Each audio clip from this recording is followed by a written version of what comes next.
Hello my friends, आपका स्वागत है हमारे यूट्यूब चैनल पे। आज मैं ठीक कर रहा था अपना हीटिंग पैड, तो मैंने कहा चलिए आपको दिखाता हूँ कि इसमें क्या होता है और क्या इसे ठीक किया जा सकता है। तो इसमें सबसे पहले एक कंट्रोलर होता है जिसमें आप देखेंगे 0 1 2 3 करके सेटिंग होती है जो कि टेम्परेचर के लिए होती है।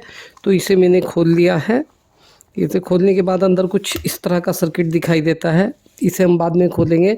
इसमें इनका फंक्शन क्या है, वैसे तो हम यहाँ पे देख सकते हैं कि इसमें एक सर्किट बना हुआ है। तो यही कम ज़्यादा करता है, यानी कि इन रजिस्टेंस की मदद से और इन डायोड की मदद से ये कम ज़्यादा करता है टेम्परेचर को। इसे बाद में खोलेंगे। फिर आ जाते हैं इधर में, ये हीटिंग पैड है, इसे खोल लेते हैं। कवर उतारते हैं इसका। कवर उतारने के बाद ये कुछ ऐसा निकलता है। यहाँ पे इस तरीके का एक ये था जो कि इस तरह की छोटी छोटी कैप से कवर था। मैंने ये कवर हटा के इसे खोल लिया है। खोलने के बाद ये इस तरह से आ जाता है। एक साइड से मैंने इसे कट किया पूरे को, और अब मेरे पास में अंदर कुछ इस तरह की वो दिख रही है। इधर में आए दूसरी साइड, तो यहाँ पे एक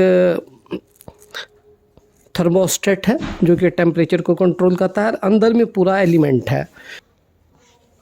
तो देखिए दोस्तों, मैंने आपको दिखाने के लिए कि जो हीटिंग पैड होता है उसके अंदर क्या होता है, इसे पूरा खोला है। लेकिन इसे पूरा खोलने की ज़रूरत नहीं है। वन बाय वन कैसे चेक करना है वो मैं आपको बताऊंगा। अभी तो मैंने आपको खोल के दिखाया है कि ये हमारा कंट्रोलर होता है। इसे समझाता हूँ मैं। ये दोनों शॉर्ट रहते हैं इस पिन से, यहाँ पे जो पिन है, और दूसरा पिन यहाँ पे 1 2 3 स्टेप सेलेक्ट करता है। पहले स्टेप में ये 20 ओम का रेजिस्टेंस पिक्चर में आता है, और ये डायोड, यानी इस डायोड के थ्रू सप्लाई आती है और इस रेजिस्टेंस होते हुए जाती है। दूसरी पोजीशन पे सिर्फ इस डायोड के थ्रू सप्लाई आती है, और तीसरी पोजीशन पे ये डायरेक्ट कनेक्ट हो जाता है। कोई डायोड वाला सीन बीच में नहीं रहता। यहाँ पे आ जाते हैं हम। ये देखिए, ये सिंगल डायोड रह जाता है। यहाँ पे डबल डायोड है, यहाँ पे सिंगल डायोड रह जाता है। तो यहाँ सिंगल डायोड, यहाँ डबल डायोड, यहाँ पे प्लस रेजिस्टेंस, ये इसके 3 पॉइंट है। डायोड क्या करता है, डायोड का अपना एक रेजिस्टेंस होता है लगभग 2 ओम के करीब। तो टेक्निकली कहें तो हाँ, 2 ओम के करीब, 2 ओम 4 ओम ऐसे होता है। वो कुछ वोल्टेज ड्रॉप करता है, और दूसरा वो फ्रीक्वेंसी को हाफ करता है। जब 2 डायोड होते हैं तो एक रेजिस्टेंस का काम करता है, दूसरा फ्रीक्वेंसी को ऑफ करता है। जब एक डायोड होता है तो फ्रीक्वेंसी को ऑफ करता है। जब 2 डायोड और एक रेजिस्टेंस होता है तो वो फ्रीक्वेंसी को भी ऑफ करता है और वोल्टेज भी कम करता है। तो ये इस तरीके से कम ज़्यादा करता है। इसके बाद आ जाते हैं यहाँ पे, ये थर्मोस्टेट है, ये ख़राब हो सकता है, इसे आप चेक कर सकते हैं। अगर ये ख़राब हो तो इसे बदल दें। तीसरा है एलिमेंट, अगर एलिमेंट ख़राब हो तो आप उसे बदल सकते हैं। चेक कैसे करना है, आपको इतना खोलने की ज़रूरत नहीं। सबसे पहले आप इसे खोल लीजिए, और इसे खोलने के बाद आप इन दोनों को यहाँ से यहाँ तक की डोरी को चेक कीजिए कि ये ठीक है या नहीं। तो मैं ले लेता हूँ मल्टीमीटर। मेरा मल्टीमीटर थोड़ा ख़राब हो रहा है तो हल्का रेजिस्टेंस दिखा रहा है, तो इसे इग्नोर कर दीजिएगा। लेकिन मुझे ये पता है कि अगर कंटिन्यूटी होगी तो थोड़ा रेजिस्टेंस ये दिखाएगा। अब हम इधर से इसका एक लेग पकड़ेंगे और यहाँ पे टच करके देखेंगे। ये ठीक है क्योंकि मेरे मल्टीमीटर में रीडिंग आ गई। अब दूसरे वाले को लेंगे, यानी वे रेड है, ये भी आ गई, यानी ये ठीक है। ये वाला तार सही है। उसके बाद आप इन्हें चेक कर लें, डायोड और रेजिस्टेंस को। ठीक है, तो हम डायोड चेक करते हैं। ठीक है, ये वाला डायोड ठीक है। ये डायोड शॉर्ट लग रहा है, लेकिन कोई बात नहीं, शॉर्ट भी है तो चलेगा, क्योंकि हमें कंटिन्यूटी चाहिए। बस वो है कि वहाँ हीटिंग ज़्यादा होगी। ये वाला रेजिस्टेंस भी सही है। ये रेजिस्टेंस एलईडी के लिए है, तो इसे तो चेक करने की ज़रूरत नहीं है। एलईडी जल रही होगी तो ठीक है। अब यहाँ से यहाँ तक का वायर चेक करेंगे। इसके लिए मैंने यहाँ पे कट लगा लिए हैं ताकि हम देख सकें इसे दोनों तारों में। तो हम इसे लगा लेते हैं यहाँ पर। ये यहाँ पे कनेक्ट है। एक यहाँ रखेंगे, रेड रेड यहाँ पर आया है, और इसे लगाएंगे रेड में। ये ठीक है। ये है ग्रीन, ग्रीन में लगाएंगे, और इधर है ग्रीन।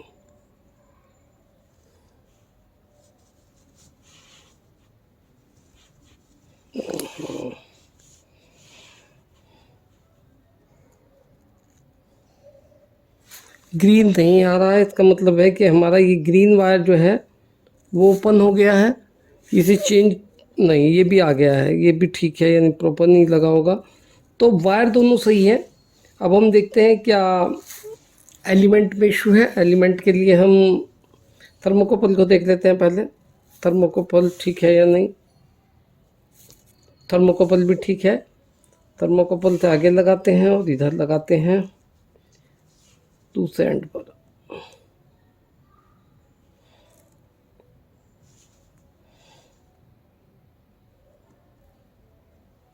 एलिमेंट भी सही है, यानी कि अब जो कुछ हो रहा है वो यहाँ पे हो रहा है कि यहाँ पे जो हमारा सिस्टम है वो प्रॉपर काम नहीं कर रहा है।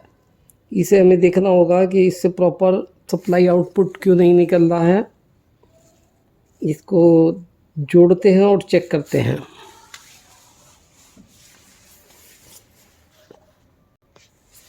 तो देखिए, जैसे कि हम चेक कर चुके हैं कि बाकी सब तो ठीक है, लेकिन अब मुझे शक है कि ये मैकेनिज्म जो है यहाँ से यहाँ कंटिन्यूटी नहीं बना रहा है। तो अब हम इसे चेक करते हैं कि यहाँ से यहाँ पे कंटिन्यूटी बना रहा है या नहीं। तो पहले हम इसका एक लेग लेंगे और फिर हम इधर टच करेंगे, देखते हैं यहाँ पे कंटिन्यूटी है।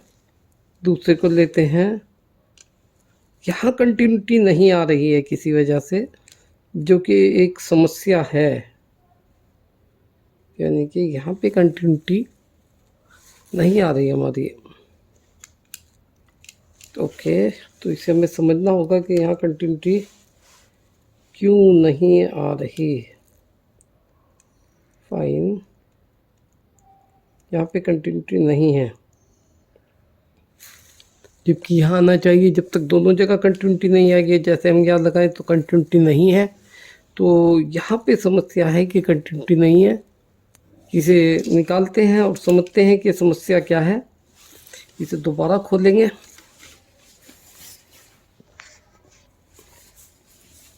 तो देखिए, ये है जो कनेक्ट नहीं हो रहा है हमारा, ये वाला पोर्शन। ये प्रॉपर किसी वजह से कनेक्ट नहीं हो रहा है। मुझे लग रहा है यहाँ से सारा रंग हट गया है इसका, इसीलिए ये कनेक्ट नहीं हो रहा है। एक बार देख लेते हैं। यहाँ पर कंटिन्यूटी है इसमें, लेकिन मुझे लगता है कि जहाँ ये टच कर रहा है, जी हाँ, ये घिस गया है पूरा का पूरा। यहाँ पे साइड में कंटिन्यूटी है, बट यहाँ पे कंटिन्यूटी नहीं है, यानी ये घिस गया है, इसीलिए हमारा ये काम नहीं कर रहा है। ये तो ऑप्शन ये है कि इस पर आप रंग लगा दें। रंग लगा देंगे तो ये चल जाएगा, यानी कि इसको सोल्डरिंग आयरन से बना दें और फिर इसे आप यूज़ कर लें। दूसरा ऑप्शन ये है, क्योंकि ये सिर्फ शॉर्ट करता है, तो इस वायर को हम डायरेक्ट जोड़ दें, तभी ये चल जाएगा। तो मैं इस पर रंग लगा कर इसे ओके कर लूँगा और फिर आपको दिखाऊंगा। देखिए क्या होता है कि यहाँ पे जब हम ये ओके नहीं होता और यहाँ कंटिन्यूटी देखते हैं तो कंटिन्यूटी नहीं आती, क्योंकि हमने खोल रखा है। जब हम इसे ओके कर देंगे तो ये कंटिन्यूटी आएगी। मैं इसे ओके करके लाता हूँ, फिर आपको दिखाता हूँ। देखिए, मैं आपको करीब से भी दिखा देता हूँ। समस्या जो है, समस्या वो है कि यहाँ पर ये प्रिंट उड़ गया है इसका, यानी कि जो इसके पॉइंट चलते हैं, इन पॉइंट ने उसे घिस दिया है। तो हमें इसे दोबारा से बनाना होगा या फिर इसे डायरेक्ट शॉर्ट कर दें यहाँ पे, तो हमारा ये चल जाएगा हीटिंग पैड। तो जब आपका हीटिंग पैड ख़राब हो तो सबसे पहले आप ये तार चेक करें, इसे चेक करें और फिर इस तार को चेक करें। इतना खोलने की ज़रूरत नहीं, ये तो मैंने आपको दिखाने के लिए कि इसके अंदर क्या क्या होता है, इसे खोला है। तो चलिए मैं इसे रिपेयर करता हूँ और अपने हीटिंग पैड को बंद करता हूँ। तो देखिए दोस्तों, मैंने इसे पूरा रिपेयर कर दिया है, रंग लगा दिया है। इस पर जो लाइन थी वो छुप गई है, यानी कि अब ये बिल्कुल नए हो गए हैं ट्रैक। अब हम इसे बंद करेंगे और फिर कंटिन्यूटी देखेंगे कंटिन्यूटी आती है या नहीं। तो देखिए, अब हमने इसे बंद कर दिया और बंद करने के बाद देखते हैं कि यहाँ पर कंटिन्यूटी आई है या नहीं। मैंने थर्ड पॉइंट पर कर रखा है और यहाँ पे देखते हैं कि कंटिन्यूटी चेक करते हैं, तो अब कंटिन्यूटी आपकी आ गई है।